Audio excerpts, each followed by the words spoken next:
San Estanislao de Cracovia. Obispo y mártir. 1036 a 1079. Patrono de Polonia. Memoria obligatoria.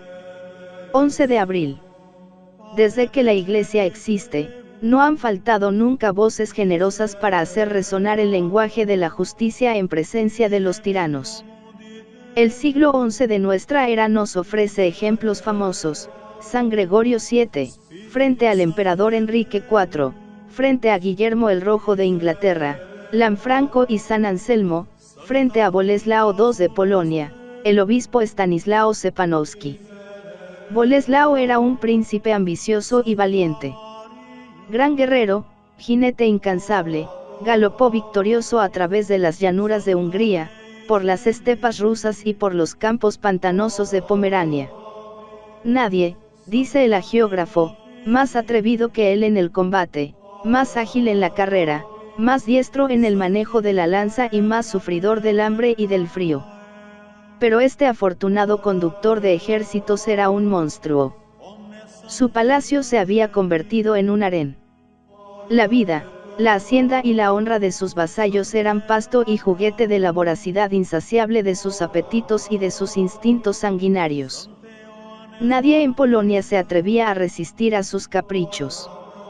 Los obispos, pesarosos, callaban; los magnates, amedrentados, sufrían en silencio los ultrajes; el pueblo, explotado por la rapacidad de los exactores reales, doblaba su cuello al yugo de la tiranía.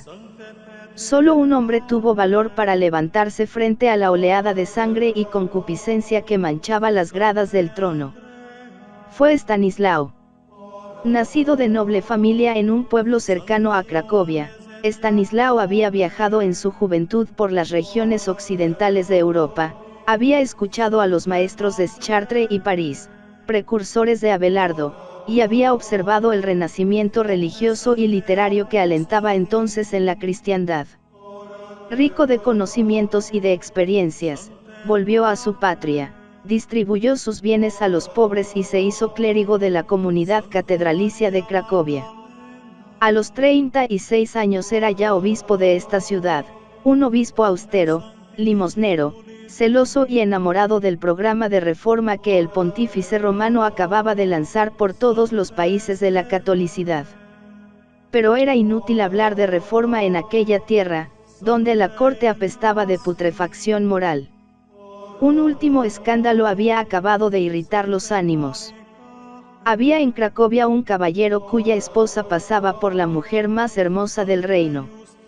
Largo tiempo la asedió el rey con solicitaciones, promesas y regalos de joyas y vestidos, mas como nada pudiese conseguir, envió a sus gentes con encargo de apoderarse de la dama y llevársela al palacio. El caso se hizo público, pero nadie se atrevió a condenarle.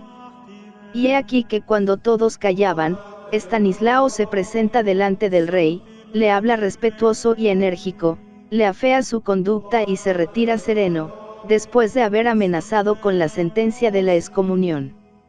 El rey no supo qué decir.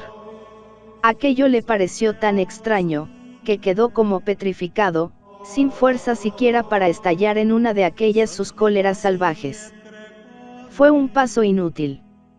En realidad, el rey era un pobre desgraciado, un juguete de sus pasiones de hombre primitivo y, al mismo tiempo, refinado. Los vicios más nefandos iban apoderándose de su vida de una manera irremediable.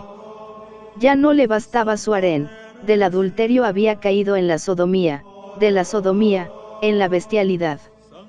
Nuevamente apareció delante de él la figura del obispo. Era en una asamblea plenaria de magnates y prelados.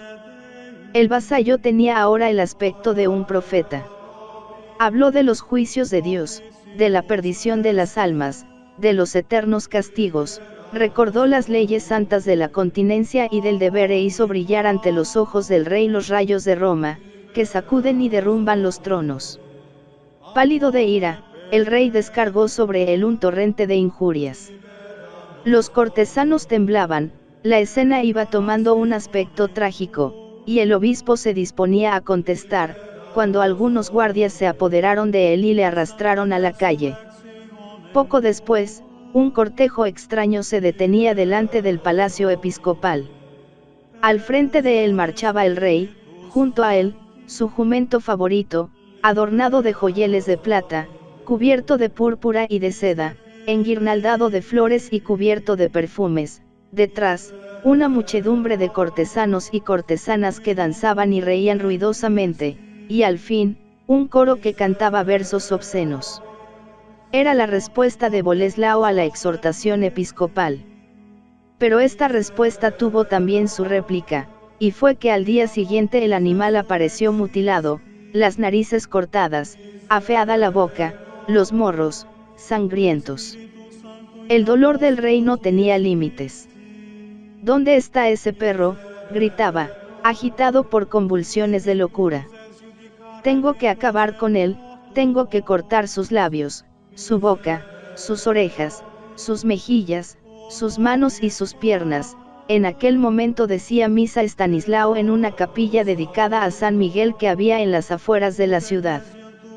No tardó en observar que en el exterior se alzaban choques de armas y gritos de gentes. Se dio cuenta del peligro, pero continuó la misa sin inmutarse. Como tardaba en salir, el rey mandó a algunos de sus caballeros que entrasen a perpetrar el crimen. Nadie se atrevió a obedecerle. Entonces, desenvainando su espada y profiriendo alaridos frenéticos, desapareció en el interior, dispuesto a realizar su venganza. Al poco tiempo volvió arrastrando de las piernas a su enemigo. Aquí le tenéis, cobardes, dijo secamente. Estanislao era ya cadáver, su rostro estaba desfigurado, traspasado su corazón y sus narices mutiladas.